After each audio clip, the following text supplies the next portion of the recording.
be teaching second semester junior students here at Western Carolina today. So let's go ahead and get started. Acid base is very vital to the human body in maintaining homeostasis, and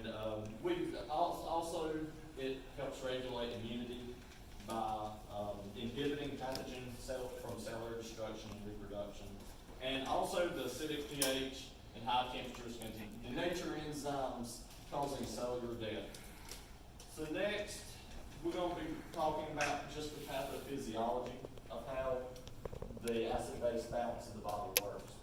And this diagram up here it shows you basically the four types. I know we've already talked about this in depth quite a bit, but the four types of acid-base pathologies: respiratory acidosis, and alkalosis, metabolic acidosis, and alkalosis. As you can see, you got your buffer systems, which is your lungs, your just blood, and then your kidneys.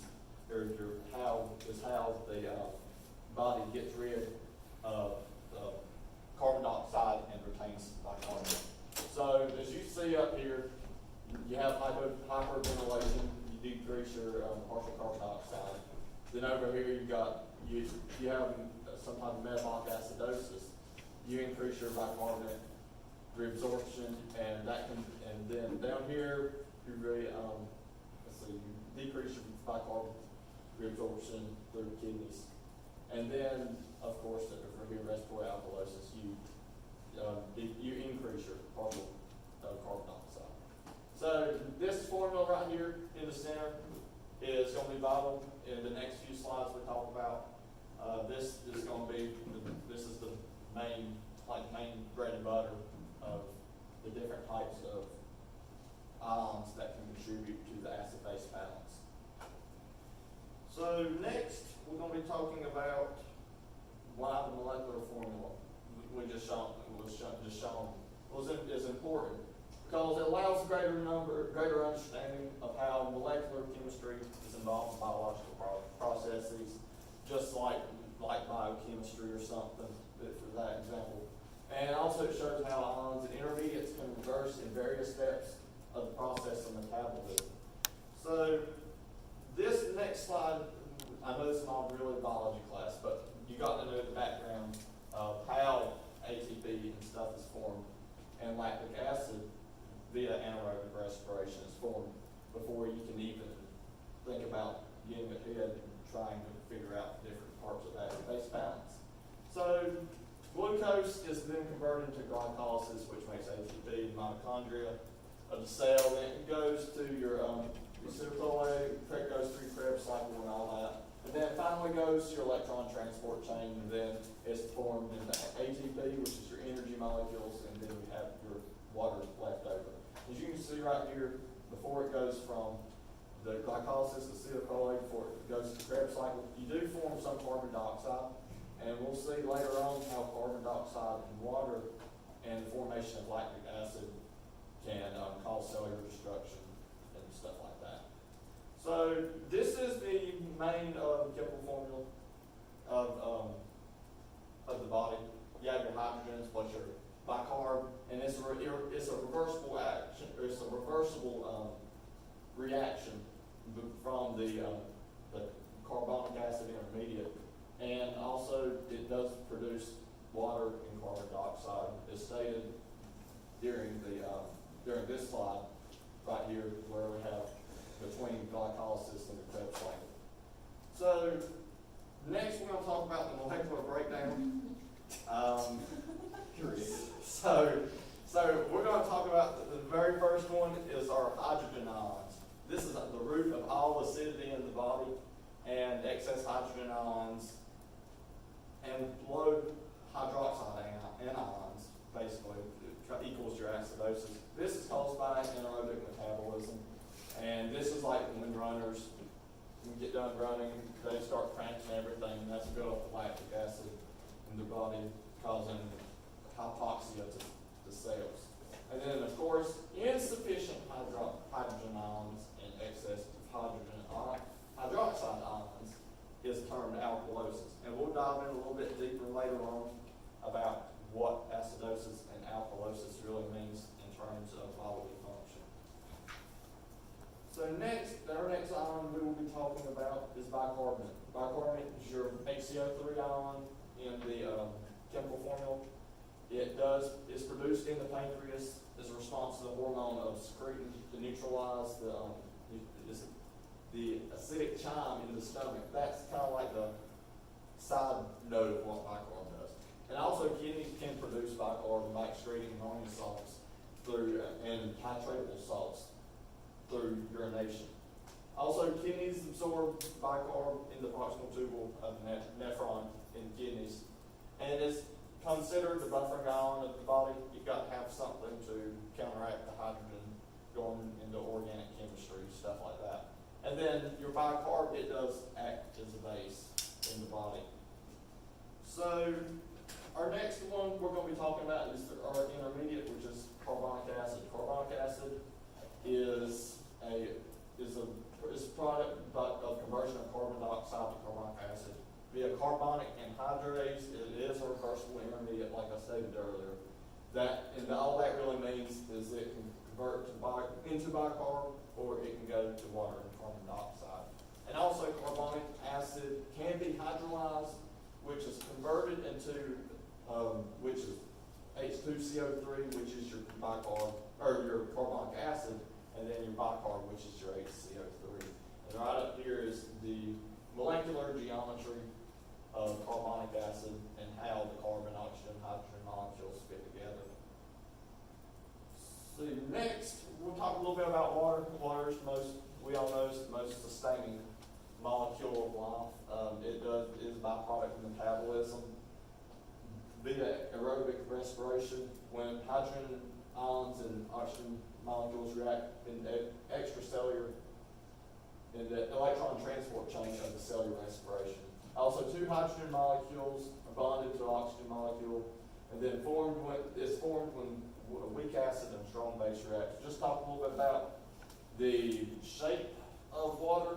It is a bent molecule. As you can see, it's 104.5 degrees of the hydrogens, and it is a polar molecule. You see you have the positive charges on the hydrogens, while you have the negative charge on the oxygens. And this is an sp3 hybridized molecule as well. Also, excess CO2, which carbon dioxide, will react with water to form carbonic acid, which lowers blood pH during hyperventilation. So that's why you see an increase of CO2 during hyperventilation. So next, we're going to be talking about carbon dioxide. Carbon dioxide is a byproduct of that metabolism. It's also in the perfusion ventilation aspect. During normal metabolic function, oxygen is usually transported to various cells for the production of ATP, and byproduct, which is carbon dioxide, is placed on the hemoglobin to be transported off the alveoli to the alveoli for offloading. And then during respiration, hemoglobin molecules just receive your oxygen from lungs, and then if oxygen is displaced or is placed on the hemoglobin, while carbon dioxide is being offloaded and exhaled by the lungs. So any real deviation of this process is your termed alkalosis or acidosis. So let me just pull up something right here, and we got to worry about what happens when things go wrong. So if you don't have enough oxygen in your system, you could experience hypoxia. If you have too much, like say carbon dioxide, then things can go bad if one of the deviations happen like that. So first off, what really is acidosis? So acidosis is excessive hydrogen ions, which, for example, like ketones, you see like in DKA and stuff like that. It's produced by metabolic components, low bicarb output by the renal system, which is also the kidneys. Is defined as metabolic pH of 7.35 or below. There's two types of acidosis, which is respiratory and metabolic. And as you can see over here on these slides, we do have some signs and symptoms of a person that is experiencing acidotic state, such as, I guess it's on this one, but this is just talking about some type of risk factors like poor health, cancer, osteoporosis, blocked lymph nodes, and so on about that. And then this is a big thing up here about for acidosis. If you don't get little to no exercise, poor digestion, and poor bowel elimination, that's when your body starts going haywire, when those things happen.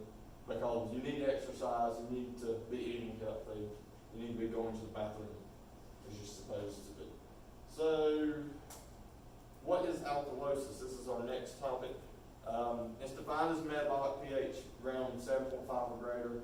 There's two types of alkalosis. You have respiratory and metabolic. And why do you think an alkalotic state would cause weakness and cramps for?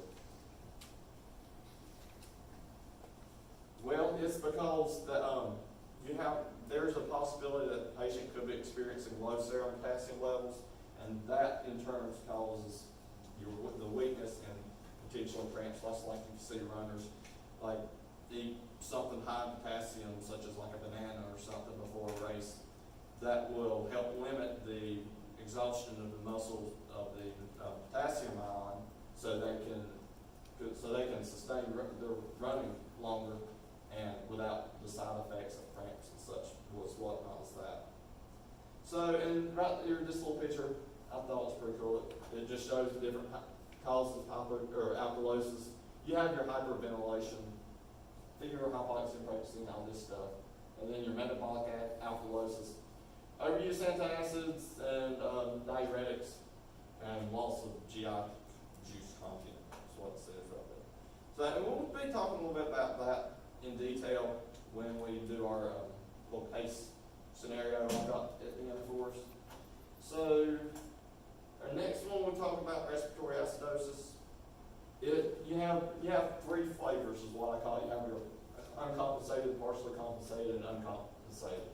You're uncompensated, you have a carbon dioxide entitled of greater than 45 millimeters of mercury, and then you have your bicarb, which normal range 24 to 28 millimoles, and then you have your pH, which is less than 7.35. You're partially compensated. You do start seeing a little bit of bicarb action in this one. You do have an increased partial carbon dioxide, which is greater than 45 millimeters of mercury. You have increase over 28 millimoles of bicarb, and your pH will still be less than 7.35. But when you have everything compensated, respiratory acidosis, your pH will be within normal limits, bicarb will be in normal limits, but your carbon dioxide will still be just a little bit elevated. So respiratory alkalosis, let's see. Entitled, you're going to have less than 35. Hyperventilation is always a keynote factor for this. Signs and symptoms, which include dyspnea, which is just increased work of breathing. You can have increased work of breathing, and that's dependent on your rate, rhythm, and quality. And also anxiety. An anxiety attack is a common pathology that is noted when somebody's experiencing respiratory alkalosis, because you're breathing off all your CO2 faster than you can make it. So that's kind of how that process works right there. So in metabolic acidosis, the metabolic acidosis is actually, you don't really have dyspnea with that. If compensated, respiration rate will increase. You have rapid just like decay, you have Kussmaul's. It's basically the same concept, but it all stems back to the excessive hydrogen that ions that consume bicarbonate ions, which this in turn causes a bicarbonate effect, deficit. Also, you have sepsis. That is a pretty good indicator of metabolic acidosis. And we'll talk about some lab values and how to determine metabolic versus respiratory acidosis and alkalosis in just a little bit. But which way do you think the sepsis oxygen dissociation curve might lean? It will lean toward the right, because you'll have the the way that has a better affinity for it. So metabolic alkalosis is a rare condition that is defined as too much bicarb in the system. Respiratory compensation is ineffective because it can increase carbon dioxide output much above 45 millimeters of mercury without causing hypoxia. It causes excessive diuretics. It's caused by excessive diuretics and hypokalemia. And how you would treat that is with normal saline hydration. You give potassium chloride via IV for these patients. Let's see. So now we're going to go ahead and go to a couple acid-base disorders. So these disorders, like I stated earlier, you have metabolic acidosis, you have a low pH and high hydrogen ion concentration. Your primary disturbance is your low bicarb, and then toward that secondary responses, you have a low partial carbon dioxide output. Metabolic alkalosis is literally just the reverse of that. You have pH is increased, hydrogen ions is decreased, and your primary disturbance, you have too much of bicarb this time. So therefore, your secondary response is going to be to raise the carbon dioxide output. Respiratory acidosis is literally the exact same thing as metabolic acidosis, but you're just switching the carbon dioxide and bicarb, and then likewise with respiratory alkalosis and metabolic alkalosis. So this is the next we're going to look at this little link right here about acid-base balance. And this is called the Rome method. I don't know if anybody has really heard of it, but I was just told this about a few days ago. And this is a good way of trying to determine how to determine if ABG is acidotic or alkalotic. So we're going to go ahead and play this right now.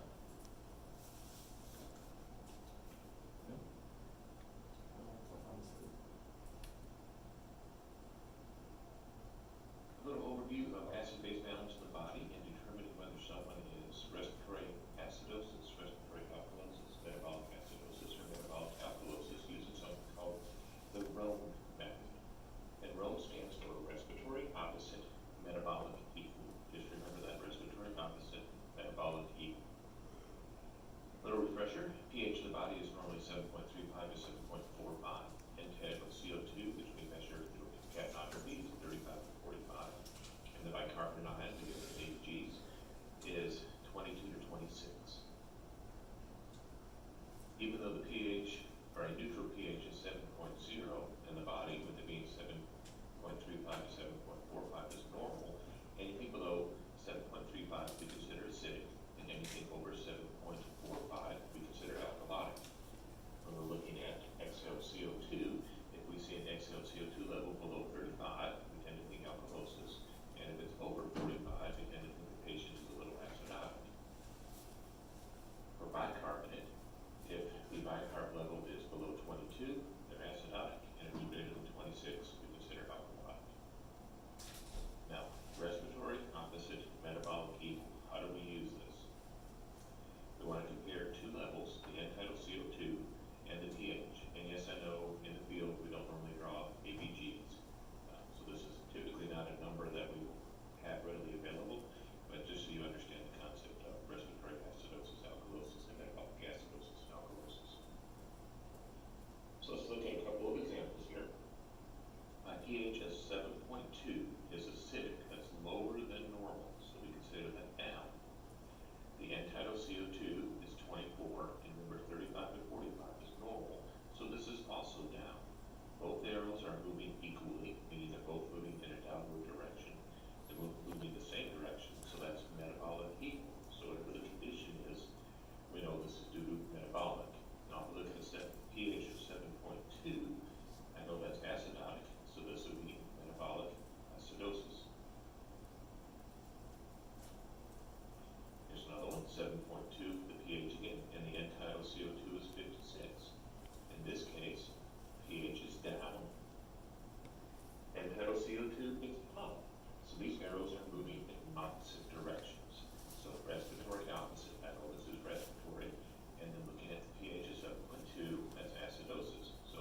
did that make pretty decent sense that way? I thought that was a little, Hey everyone, it's Sarah. a neat little object right there, kind of like tidbit of information.